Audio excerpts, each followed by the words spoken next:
¿Por qué tenemos que estar en estas movilizaciones? Sobre lo que sucede en Michoacán, que tal como ayer se presentó en la mesa que mostramos, que invitamos el día de ayer, en la mesa de análisis y debate, bueno, se hablaba de problemas que se han ido gestando a lo largo de años, de décadas incluso, se hablaba de 40 años atrás, de 30 años atrás, pero bueno, hablemos del Michoacán de hoy, independientemente de la ubicación y circunstancia en la que los análisis puedan ubicar el origen de todo esto. Todo esto es lo que hay que seguir de cerca y todo esto involucra muchas cosas muy delicadas para el caso Michoacán y para el país, desde luego. No se puede hablar de vandalismo como se ha denominado por parte del gobierno federal y del propio gobierno estatal a los sucesos del fin de semana pasado. Es una palabra que alude a cosas de otra naturaleza, porque creo que vandalismo no es lo que vimos en Michoacán cuando se atacan las instalaciones de la Comisión Federal de Electricidad y las gasolinerías y otras conductas delictivas. Minimizar o intentar minimizar con el lenguaje oficial una realidad como la que vive Michoacán, creo que esta sociedad mexicana desde luego ni lo acepta, ni lo merece, ni lo toma en suficiente consideración, porque la realidad sigue ahí. En esta serie de informaciones que hemos presentado a lo largo de ya mucho tiempo sobre Michoacán y que aluden a cosas específicas que hemos podido investigar y presentar aquí, hay algo de lo que en su momento le estuvimos hablando y que dejamos de hablar de ello, particularmente porque se atravesaron, digámoslo así, informativamente hablando, sucesos muy delicados como las emergencias producto de la presencia de Ingrid y de Manuel en Guerrero, los desastres que ocurrieron con las inundaciones y con todo el conjunto de cosas que están ahí, desde luego también como un foco de atención noticioso muy importante. Debo decir que en el momento en que nosotros estábamos hace ya varias semanas abordando asuntos relacionados con Michoacán, particularmente con las fuerzas o con las llamadas autodefensas o policía comunitaria de Aquila, bueno, presentamos un conjunto de informaciones y de investigaciones periodísticas que quedaron interrumpidas en su presentación precisamente porque dimos paso a un volumen informativo y a una atención nacional que estaba puesta en las tragedias y las inundaciones de Guerrero particularmente. Ahora regresamos la mirada a Michoacán en términos noticiosos, entre otras cosas con motivo de los sucesos del fin de semana, y nos permite también retomar el hilo de lo que en el momento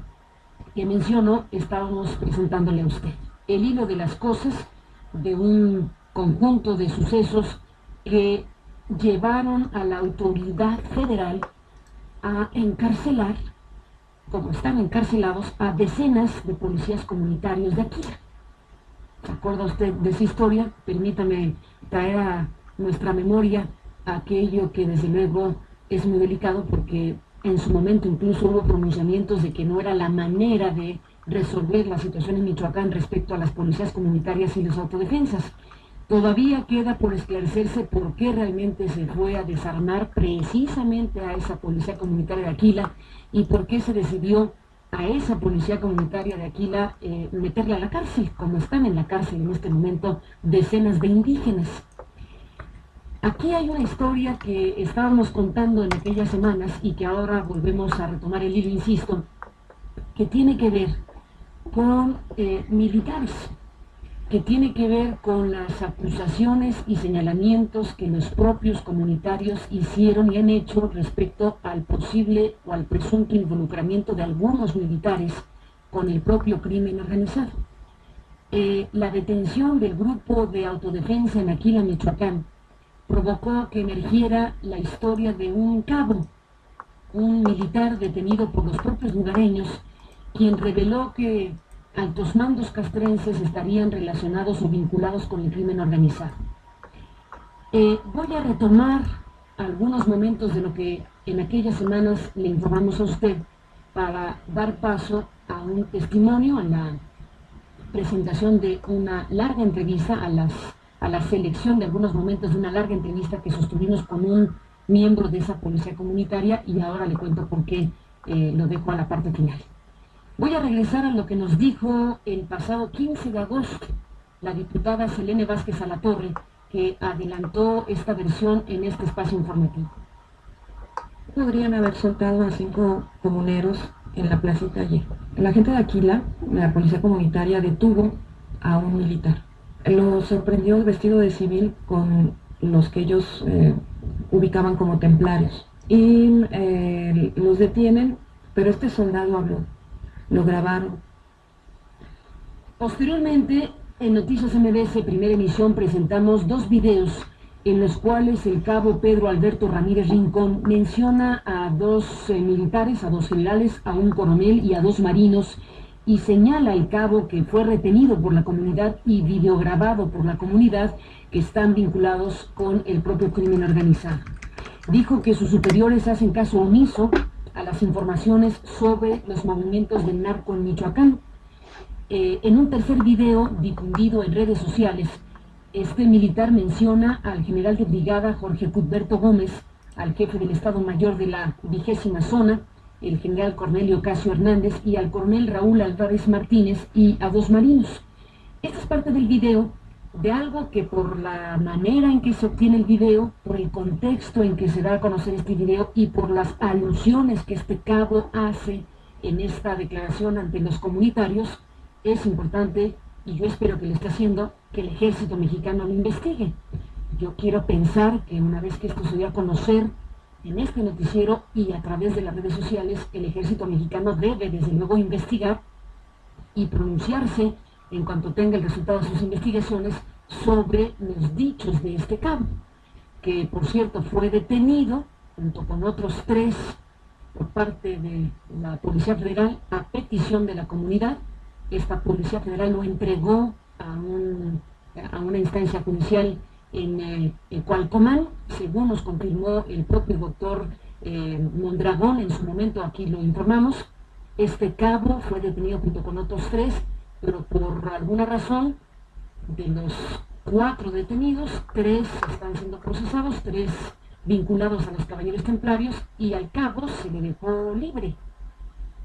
Ese es un tema que dejamos ahí para comentarlo ahora, recuperando los audios de aquellas fechas. Como digo, en este tercer video difundido en redes sociales, este cabo menciona a estos militares de alto rango y lo dice de esta manera: el cabo Pedro Alberto Ramírez Rincón, detenido y luego puesto en libertad. No sabemos si el cabo está en funciones, si lo está procesando el ejército, no sabemos del cabo dónde se encuentra, pero ese es el cabo que fue retenido y que dijo esto a la comunidad que le preguntaba. ¿Quiénes son los involucrados ahí con los que están ahí? Es el comandante de la 20 Zona militar, que es el general de brigada Jorge Cuthberto Gómez. El jefe de Estado Mayor de ahí de la 20 Zona es el general brigadier de Maestro Mayor Cornelio Casio Hernández, y el coronel del 88 Batallón de Infantería Raúl Álvarez Martínez, comandante del 88. Sobre este caso habló Eduardo Sánchez. Le llamamos a Eduardo Sánchez el representante del gobierno federal, el vocero del Gabinete de Seguridad en nuestro país, y nos explicó al aire precisamente sobre lo que le preguntamos. Dijo que el cabo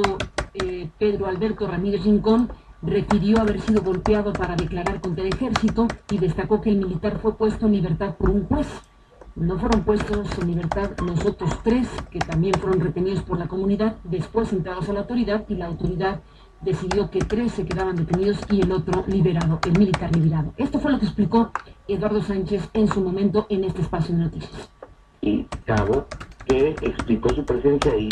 porque refirió en su declaración ministerial que el 5 de agosto había sido detenido por policías comunitarios que lo habían golpeado, que le habían tomado fotos y lo habían obligado a decir una serie de cosas ante una cámara de video, y que parece ser que ese video coincide con el que tú has referido. Ahora, en esta emisión de Noticias MBS esta mañana, le vamos a presentar una entrevista que sostuvimos después con uno de los miembros del grupo de autodefensa de Aquila, que participó en la detención de este cabo, que fue de los que tomaron este testimonio que acabamos de recuperar y reproducir. Es una entrevista más larga de lo que usted va a escuchar, son 34 minutos lo que dura la conversación que sostuvimos con este llamado comandante Chuy, hemos seleccionado las partes más importantes que consideramos no pueden dejar de mostrarse a la opinión pública. 18 minutos es lo que dura esta selección que le vamos a presentar a continuación. Vamos a presentar lo que nos dice el comandante Chuy, que es quien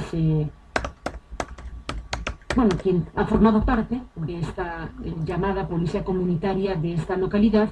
alguien de los que no fue detenido, porque recordemos que los indígenas están detenidos en el ámbito federal y los dirigentes de esos indígenas de la policía comunitaria están detenidos en el ámbito local. Este es uno de los que forman parte de esa policía comunitaria desmantelada y que dio su testimonio en libertad hablando de lo sucedido en Aquila. Días antes del desarme de Aquila, nos dijo, detuvieron a 2 personas presuntamente involucradas con el cártel de los Caballeros Templarios, quienes al verse sorprendidos se entregaron y dieron información. Se trataba de Javier Medina y otro hombre identificado como el Chaparrón. Días después de esta detención, la policía comunitaria detuvo a 2 personas. Uno era el cabo Pedro Alberto Ramírez Marín, de quien leyó usted su testimonio hace unos minutos, y un hombre identificado como el Torito o el Caguama. El comandante Chuy refiere que el cabo confesó que tenía la encomienda. Esto es lo grave del asunto y lo que yo espero que esté investigando el propio ejército. Confío en que el ejército mexicano con estas informaciones esté investigando precisamente lo que el cabo dijo y lo que el comandante Chuy también refiere en este momento que vamos a escucharlo. Bueno, el comandante refiere que el cabo confesó que tenían la encomienda, incluso de altos mandos castrenses, de ir a buscar a los 2 primeros sicarios, porque se les había mandado a cobrar 5 millones de pesos producto de extorsiones y no habían regresado. El comandante confirmó que el cabo respondió a órdenes de 3 superiores directos, asimismo implicó a 2 marinos de quienes no dio sus nombres. Pedro Alberto Ramírez, el cabo, fue interrogado 3 veces, uno en Aquila, un interrogatorio en Aquila, otro en Chinicuila y el tercero en otro lugar que podría ser por parte de miembros del gobierno para tener la versión ya tercera de lo que este cabo dijo en Aquila y en esa localidad de Michoacán. En la respuesta oficial que obtuvimos en su momento se nos dijo que el cabo había referido que había sido golpeado para decir lo que dijo. El comandante Chuy, que estuvo participando en este interrogatorio, dice que no fue golpeado en ningún momento. Debo decir que, por lo menos en el video que nosotros mostramos, en su momento completo de la declaración del cabo Pedro Alberto Ramírez,